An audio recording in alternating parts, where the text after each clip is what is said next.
नमस्कार दोस्तों, आज की क्लास में आपका हार्दिक स्वागत है, अभिनंदन है। अगर क्लास आपको पसंद आए तो वीडियो को लाइक, शेयर और सब्सक्राइब करें। हम बात कर रहे थे प्रकाश, लाइट और प्रकाश के बारे में। हमने लगभग बेसिक जो इसका कॉन्सेप्ट था वो कंप्लीट कर लिया था। और लास्ट की क्लास में हम चर्चा कर रहे थे विद्युत चुंबकीय तरंगों की। तो आगे बढ़ाते हैं अपनी क्लास को। विद्युत चुंबकीय तरंग, इनके बारे में हम लास्ट क्लास में भी चर्चा कर चुके थे। विद्युत चुंबकीय तरंग कौन कौन से थे, ये सब पिछली क्लास में हमने जानने की कोशिश की थी। आज हम क्लास को आगे बढ़ाते हैं। विद्युत चुंबकीय तरंग जो अधूरा मैटर रह गया था उसको कंप्लीट करते हैं, बात करते हैं आगे। विद्युत चुंबकीय तरंग, पिछली क्लास में हमने विद्युत चुंबकीय तरंगों के बारे में अध्ययन किया था, जिनमें अपने कौन कौन से विद्युत चुंबकीय तरंग थे। एक बार दोबारा से जानने की कोशिश करते हैं। अपना पहला था आर एम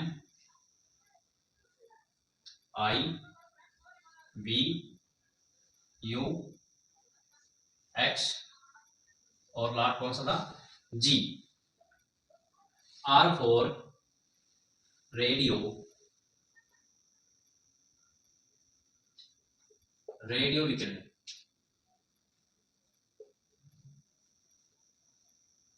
माइक्रो या सूक्ष्म विकिरण। आई फॉर इंफ्रारेड या अवरक्त। वी फॉर विजिबल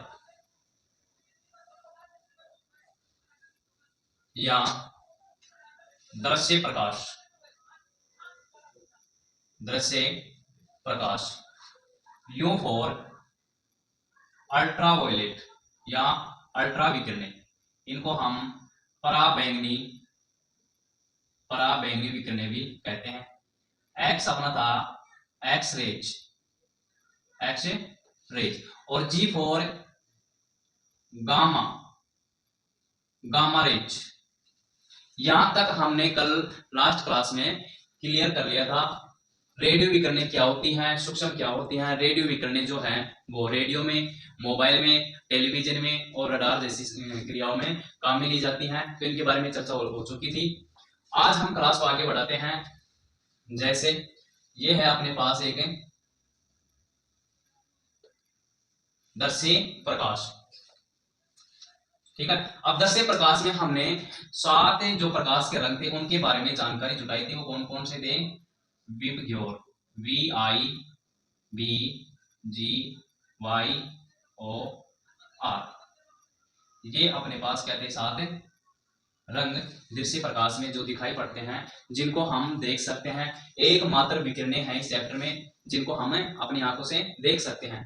तो इस विबग्योर में क्या है कि जो ये लाल रंग है, इस लाल रंग की जो तरंग दैर्ध्य है, तरंग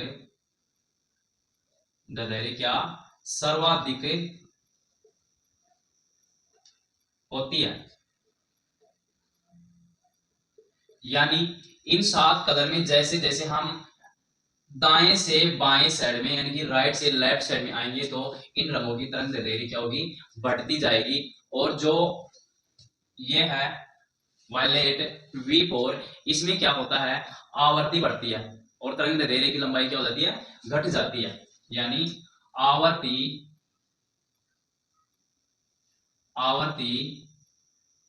बढ़ती है।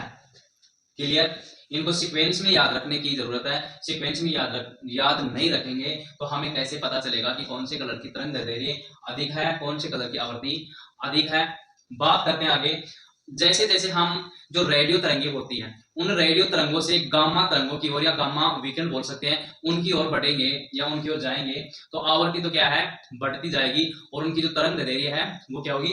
लंबाई कम होती जाएगी। तो इस चीज को इस एक नोट में लिख लेते हैं याद रखने की दृष्टि से। जैसे नोट गामा किरणों से, यानी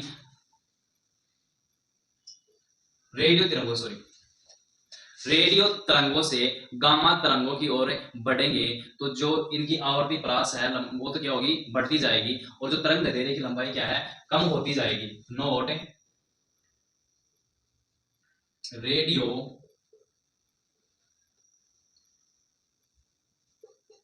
रेडियो तरंगों से गामा तरंगों की ओर गामा तरंगों की ओर जाने पर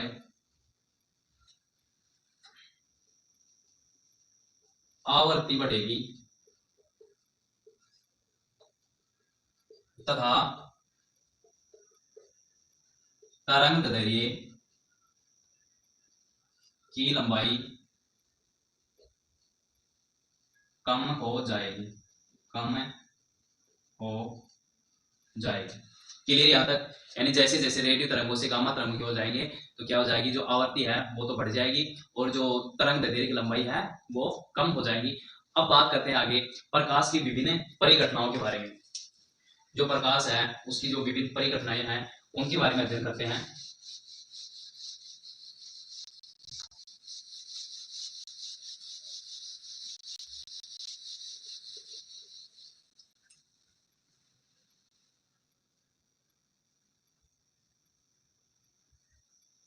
प्रकाश की विभिन्न परिघटनाएं, प्रकाश की विभिन्न परिघटनाएं।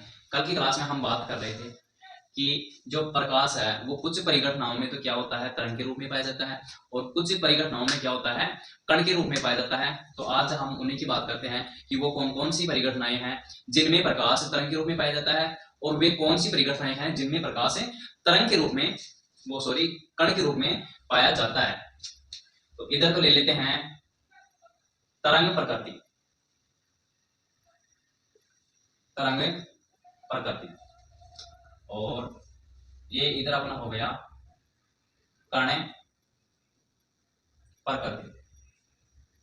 कई बार एग्जाम में क्वेश्चन पूछ लेता है कि निम्नलिखित में से कौन सी परिघटनाओं में प्रकाश तरंग प्रकृति दर्शाता है, या निम्नलिखित में से कौन सी परिघटनाओं में प्रकाश कण प्रकृति दर्शाता है। तो बात करते हैं आगे तरंग प्रकृति में कौन कौन सी परिघटनाएं आती हैं।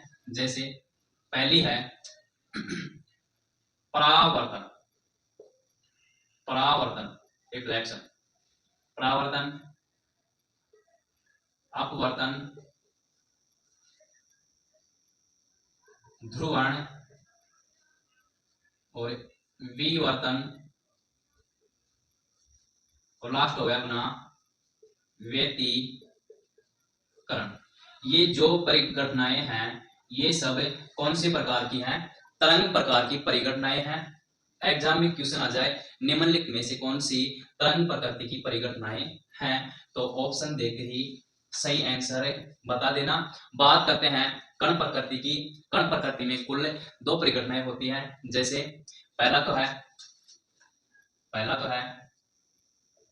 प्रकाश का विद्युत प्रभाव, और दूसरी है छाया का बनना। ये छाया का बनना क्या होता है, जो अपनी परछाई बनती है ना वो ही क्या कहलाती है, छाया का बनना। वो भी क्या, एक कण प्रकृति को दर्शाती है। और ये जो प्रकाश का विद्युत प्रभाव, प्रकाश का विद्युत प्रभाव ये क्या होता है, जैसे ये कोई छड़ है, ये कोई छड़ है और इस छड़ में ये मुक्त इलेक्ट्रॉन प्रवाहित हो रहे, ये वाले, ठीक है। जैसे ही ये मान लो सूर्य, ठीक है, जैसे ही इस सूर्य की किरणें इस छड़ के ऊपर गिरने लगेंगे इसे,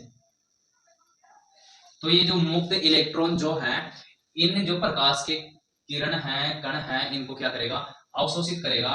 और जो इस छड़ के सामने रखी ये कोई धातु है, इस धातु को क्या करेगा, प्रकाश को अवशोषित करेगा और यहां से जो एनर्जी निकलने लग जाएगी इसी में, और ये एनर्जी जो है इसके सामने जो ये वस्तु रखी है इसको क्या कर देगी, विद्युत में कन्वर्ट कर देगी। इसी को क्या कहते हैं, प्रकाश का विद्युत प्रभाव।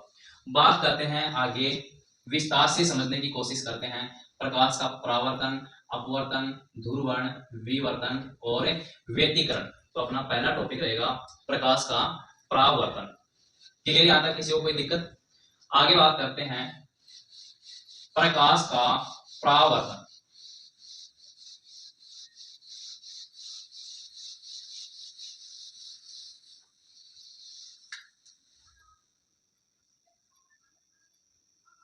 प्रकाश का परावर्तन, प्रकाश का परावर्तन। अब ये नाम भी सुने होंगे कि प्रकाश का परावर्तन क्या होता है, या पढ़े भी होंगे पहले साइंस में प्रकाश के परावर्तन के बारे में, लेकिन फिर भी आपको अच्छे से समझ में नहीं आया होगा। चलो आज आपकी मुराद पूरी हो जाएगी। इस क्लास में समझने की कोशिश करते हैं प्रकाश का परावर्तन क्या होता है। पहले तो डेफिनेशन में समझने के लिए तो छोटी सी बात है, जैसे कि प्रकाश जो है, इधर कोई वस्तु रखी है और ये अपारदर्शी वस्तु है। जैसे ही प्रकाश की किरण इस अपारदर्शी वस्तु के ऊपर गिरेगी तो यानी कि उसको पार तो कर नहीं पाएगी क्योंकि वो अपारदर्शी है। अतः वो प्रकाश की किरण वापस उसी माध्यम में लौट आएगी और इसी घटना को क्या कहते हैं, प्रकाश का परावर्तन कहते हैं। समझने की कोशिश करते हैं डायग्राम से। जैसे ये कोई दर्पण ले लिया, अपारदर्शी दर्पण अपना, ठीक है, यानी कि इसका एक हिस्सा जो है वो AgNO3 या पारे से क्या है, लेपित है, और इस पे ये क्या है, एक प्रकाश की किरण पड़ रही है इसके ऊपर, लेकिन अपारदर्शी होने की वजह से ये किरण इस दर्पण से टकरा के वापस अपने माध्यम में लौट जाती है। तो यह आकृति क्या होगी, उल्टे के समान आकृति बन जाती है। एक मान लेते हैं ये अभिलंब, ठीक है, ये हो गई अपनी आने वाली किरण और ये हो गया अपना अपारदर्शी वस्तु दर्पण। जैसे ही ये प्रकाश की किरण इस दर्पण पे पड़ती है तो अपारदर्शी होने के कारण इससे टकरा के वापस अपने मार्ग में लौट जाती है, और यही घटना क्या कहलाती है, प्रकाश का अपवर्तन कहलाती है। तो प्रकाश की आने वाली किरण को तो क्या कहते हैं, आपतित किरण, आपतित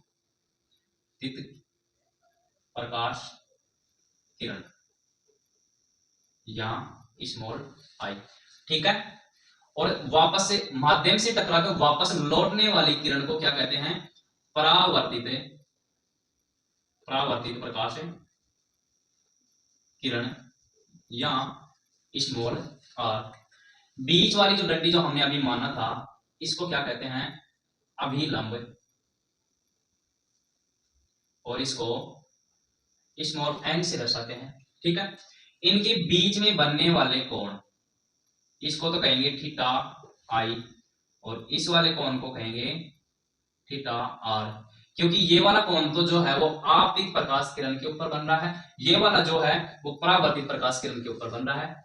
इधर बात करते हैं थीटा आई बराबर आपतन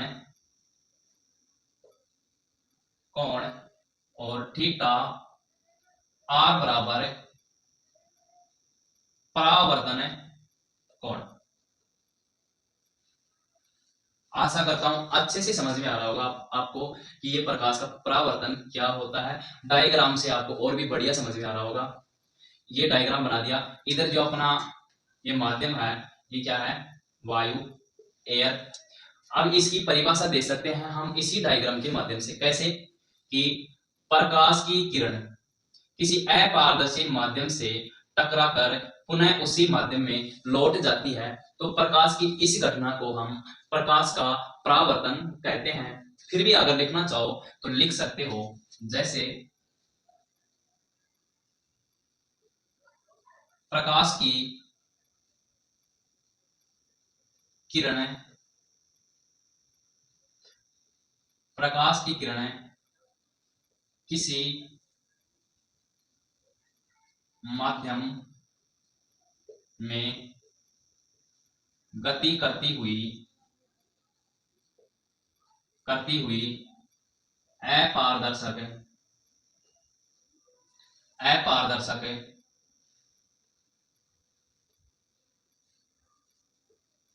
वस्तु सतह से टकराकर वापस उसी माध्यम में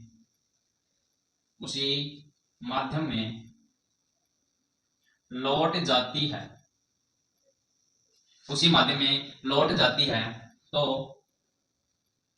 प्रकाश की इस घटना को प्रकाश का परावर्तन कहते हैं।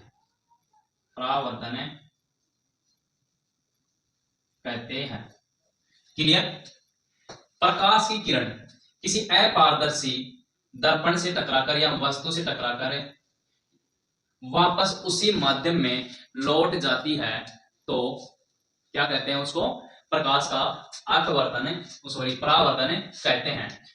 अच्छे से समझ में आ गया होगा कि प्रकाश का परावर्तन क्या होता है। बात करते हैं आगे प्रकाश के परावर्तन के जो नियम होते हैं उनके बारे में। इससे पहले मैं इधर से मिटा देता हूं इसको।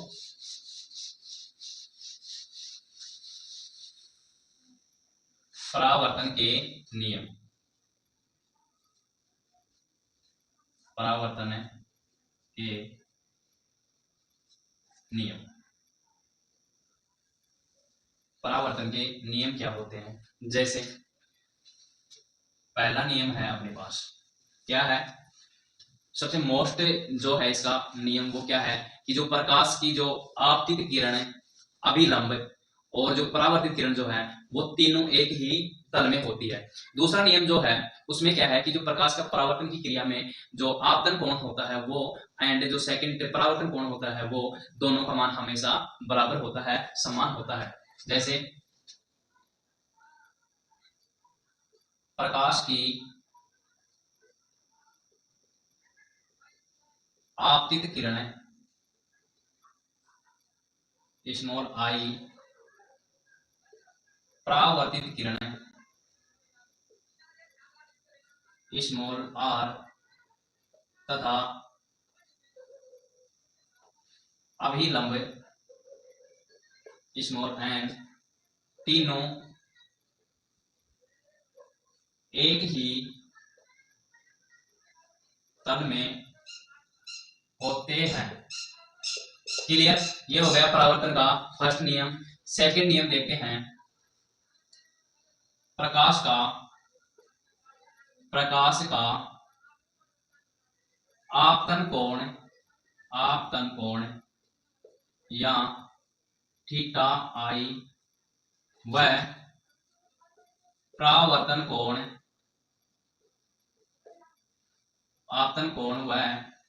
कोण थीटा आर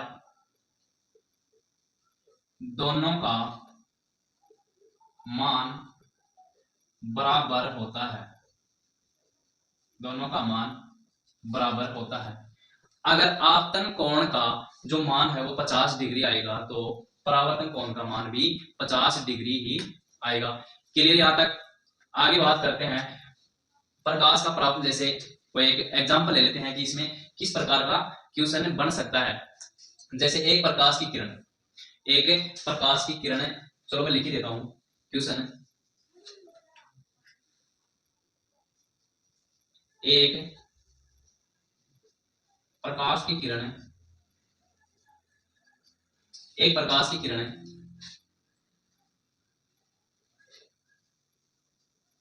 किसी दर्पण पर 40 डिग्री कोण पर आपतित 40 डिग्री कोण पर आपतित होती है,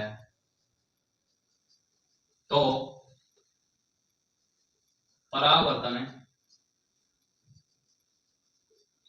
कोण का मान क्या होगा? इस प्रकार के क्वेश्चन एग्जाम में देखने को मिलते हैं इसमें। कि एक प्रकाश की किरण जो है वो किसी दर्पण पर 40 डिग्री के कोण बनाते हुए या 40 डिग्री के कोण पर आपतित होती है, तो बताइए परावर्तन कोण का मान क्या होगा। आप सोच रहे होंगे कि प्रकाश का ये जो आपतन कोण है और परावर्तन कोण है दोनों का मान बराबर होता है। तो अब आपके सामने 4 ऑप्शन है इस क्वेश्चन के लिए, 4 ऑप्शन आपके लिए। जैसे पहला है 40 डिग्री, बी 50 डिग्री, सी 80 डिग्री और डी 100 डिग्री। अब बताइए कौन सा ऑप्शन सही हो सकता है। तो इसको सॉल्व करने के लिए सबसे पहले हमें क्या करना पड़ेगा, ये डायग्राम बनाना पड़ेगा। ये डायग्राम बनाते ही अपना क्वेश्चन है सॉल्व हो जाएगा। कैसे, जैसे ये अपना क्या हो गया, दर्पण हो गया। अब जो जो बातें क्वेश्चन में दे रखी है वो बातें इसमें ऐड कर देते हैं। आपतित किरण, ये लो आपतित किरण, ये होगी क्या, परावर्तित किरण। ठीक है, आपतित किरण कौन बना रही है, कितने डिग्री का, 40 डिग्री का। लो ऐड कर दे 40 डिग्री, ये क्या हो गया, इसका लंब हो गया। अब जो आपतित किरण जो कोण बनाएगी वो ये नहीं बनाएगी,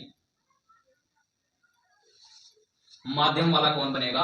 और आपको पता है कि ये जो अभी लंब से ये जो कोण बन रहा है वो कितने डिग्री का बनता है, 90 डिग्री का। यानी ये पूरा संपूर्ण कोण कितने डिग्री का बनेगा, 90 डिग्री का बनेगा। अपने पास मान कितना है, 40।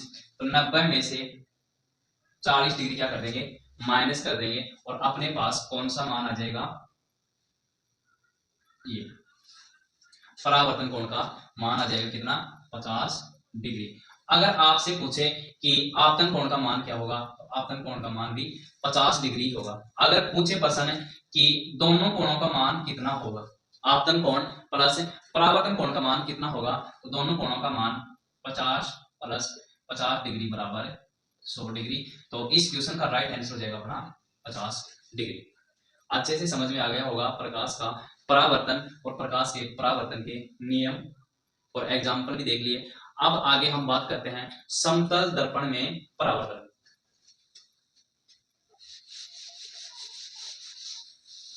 समतल दर्पण में परावर्तन,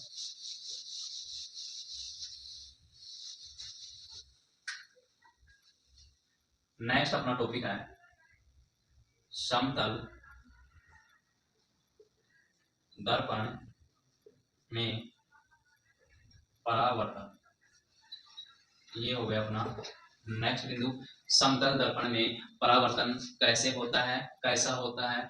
तो सबसे पहले तो मैं आपको बता दूं कि जो समतल दर्पण है इसमें जो अपना इमेज बनेगा, प्रतिबिंब बनेगा, वो एक सीधा बनेगा, आभासी बनेगा, एंड जो वस्तु होती है उसके बराबर बनेगा।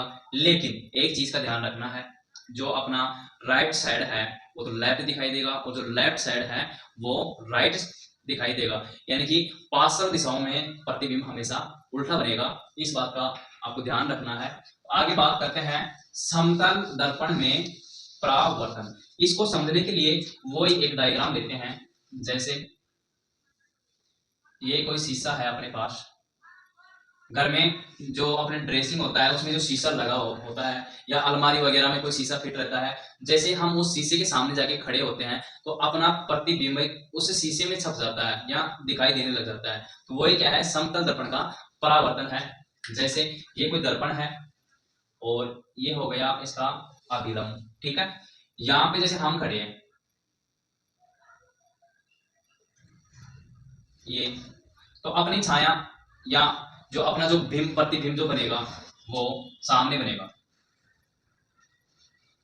ऐसे।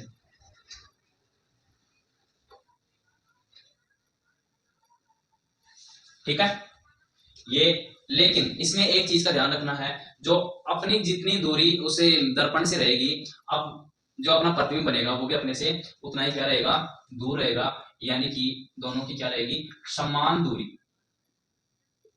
समान दूरी, डिस्टेंस। इसकी भी वही स्थिति है, समान दूरी। ठीक है, जैसे हम उस दर्पण की तरफ चलेंगे, जो चलेंगे तो जो दर्पण का प्रतिबिंब है वो भी अपने तरफ चलता हुआ दिखाई देगा। यकीन नहीं है तो आप खुद भी प्रैक्टिकल करके देख सकते हो। शीशे के सामने जाके खड़े हो जाना और जैसे ही आप शीशे की ओर बढ़ते जाओगे आपका जो प्रतिबिंब है वो आपको ऐसा महसूस होगा कि आपकी तरफ बढ़ता हुआ आ रहा है, वो भी समान वेग से, जिस वेग से आप बढ़ रहे हो। तो वेग क्या होगा, दोनों का समान होगा। लेकिन एक चीज का ध्यान रखना है, वेग में जो सापेक्ष वेग होगा, दोनों का सापेक्ष वेग वो क्या हो जाएगा, 2v हो जाएगा। 2v क्यों हो जाएगा, अपना प्रतिबिंब अपनी तरफ आ रहा है, हम प्रतिबिंब की तरफ जा रहे हैं, तो दोनों का क्या हो जाएगा, योग हो जाएगा। तो वो क्या हो गया, सापेक्ष वेग हो गया। तो ये बात हो गई समतल दर्पण की। अब बात करते हैं इसके प्रतिबिंब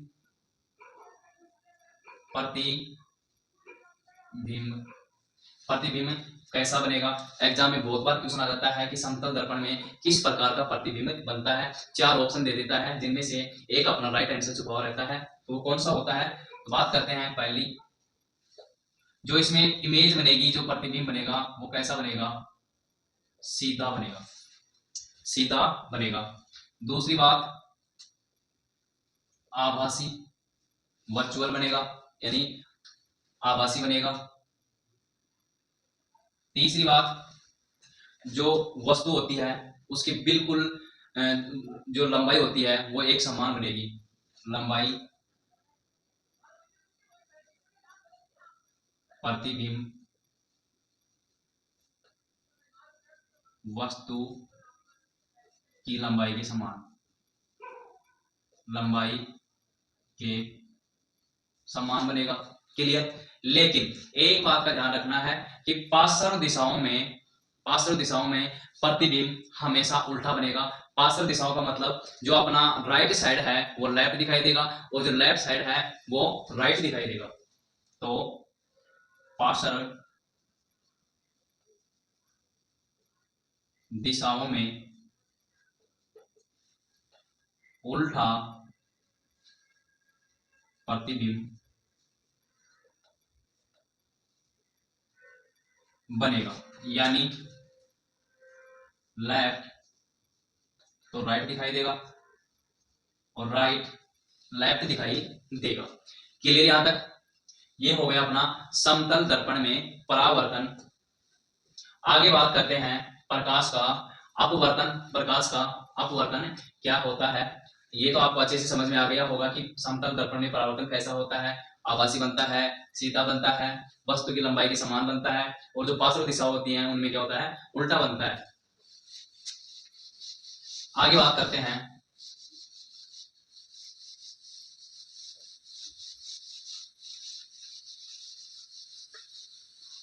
प्रकाश का अपवर्तन। प्रकाश का अपवर्तन, प्रकाश का अपवर्तन क्या होता है। प्रकाश का अपवर्तन का सीधा सा अर्थ होता है कि सबसे पहले तो हम बात करते हैं प्रकाश की चाल, तभी इसको समझ पाएंगे। प्रकाश की चाल,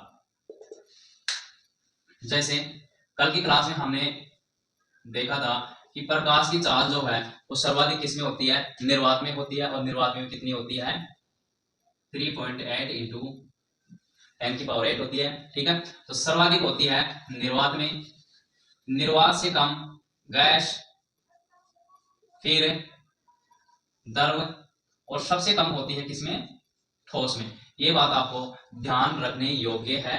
क्वेश्चन आ जाए कि निम्नलिखित में से कौन से माध्यम में प्रकाश की चाल सर्वाधिक होगी या न्यूनतम होगी, तो ध्यान रखना निर्वात में प्रकाश की चाल क्या होती है, सर्वाधिक होती है, और ठोस में प्रकाश की चाल क्या होती है, न्यूनतम होती है। तो बात करते हैं प्रकाश के परावर्तन की। जब प्रकाश की किरण या प्रकाश एक माध्यम से दूसरे माध्यम में प्रवेश करता है तो प्रकाश की चाल, प्रकाश का वेग और प्रकाश की दिशा तीनों में ही क्या हो जाता है, परिवर्तन हो जाता है। याद रखने योग्य बात है कि जब प्रकाश एक माध्यम से दूसरे माध्यम में जाता है, प्रवेश करता है, तो प्रकाश की चाल, जो उसका वेग, उसकी दिशा, दोनों तीनों ही विचलित हो जाती है। नोट करना चाहो तो नोट भी कर सकते हो, वैसे याद रह जाएगा। बात करते हैं आगे प्रकाश का परावर्तन। वही बात, जैसे वायु से जो प्रकाश है वो वायु माध्यम से यानी कि विरल माध्यम से जल जो कि सघन माध्यम है उसमें प्रवेश करेगा, तो जो दोनों माध्यम की जो अलग होने की जो सतह है उसी सतह से जो प्रकाश की किरण जो है वो अपने मैन पथ से क्या हो जाती है, विचलित हो जाती है और थोड़ी सी जो अविलंब होता है उसकी ओर झुक जाती है। समझते हैं डायग्राम के माध्यम से। जैसे ये दो माध्यम ले लेता हूं मैं, ये तो हो गया वायु या विरल माध्यम, विरल माध्यम। इधर ये हो गया अपना जल या सघन माध्यम, सघन माध्यम। अब बात करते हैं प्रकाश के अपवर्तन की। जैसे वही, ये तो हो गया इसका अभिलंब, क्या अभिलंब, अभिलंब एंड अब जैसे ही मान लो ये प्रकाश की किरण है, ये अपनी क्या है, प्रकाश की किरण है, इसको क्या बोलते हैं, आपतित किरण। अब जैसे ही ये विरल माध्यम से वायु से जल में प्रवेश करेगी, वायु से क्या, जल में विरल माध्यम से सघन माध्यम में प्रवेश करेगी, तो जो इसकी मैन दिशा है, ये जो मैन दिशा है इससे विचलित हो जाएगी और थोड़ा सा अविलंब की ओर झुकती हुई ये किरण इस प्रकार से आगे बढ़ जाएगी और इसको क्या कहते हैं, परावर्तित, परावर्तित प्रकाश की किरण, परावर्तित प्रकाश किरण। और ये हो गई अपनी आपतित प्रकाश किरण आई। ठीक है। अब जो इस पे जो कोण बनेगा ये तो हो जाएगा थीटा आई और इधर जो कोण बनेगा ये हो जाएगा थीटा आर। अच्छे से समझ में आ गया होगा आपको कि जो प्रकाश का जो परावर्तन है, अपवर्तन है, वो किस प्रकार से होता है। ये देखो, ये परावर्तित किरण जैसे ही अपने विरल माध्यम से सघन माध्यम की ओर प्रवेश करती है तो जो अपना मैन पथ है उससे क्या हो जाती है, विचलित हो जाती है और अभिलंब की ओर क्या होती है, थोड़ी सी झुक जाती है। इसी को क्या कहते हैं, प्रकाश का अपवर्तन कहते हैं। लिखना चाहते हो तो लिख सकते हो, जैसे प्रकाश की किरणें, प्रकाश की किरणें किसी विरल माध्यम से, किसी विरल माध्यम से सघन माध्यम, सघन माध्यम में प्रवेश करती है तो दोनों माध्यमों को अलग करने वाली सतह से या सतह पर अपने मुख्य पथ से विचलित हो जाती है, विचलित हो जाती है। और इस घटना को क्या कहते हैं, प्रकाश का अपवर्तन कहते हैं। क्लियर, अच्छे से समझ में आ गया होगा आपको। कल बात करते हैं प्रकाश के अपवर्तन के नियम और जो आगे बचे हुए अपने टॉपिक हैं उनके बारे में। तो आशा करता हूं दोस्तों आज की क्लास आपको अच्छे से समझ में आ गई होगी। फिर भी आपको किसी भी कॉन्सेप्ट में डाउट लगे तो आप कमेंट सेक्शन में कमेंट कीजिए, वीडियो को लाइक कीजिए, शेयर कीजिए। जय हिंद दोस्तों।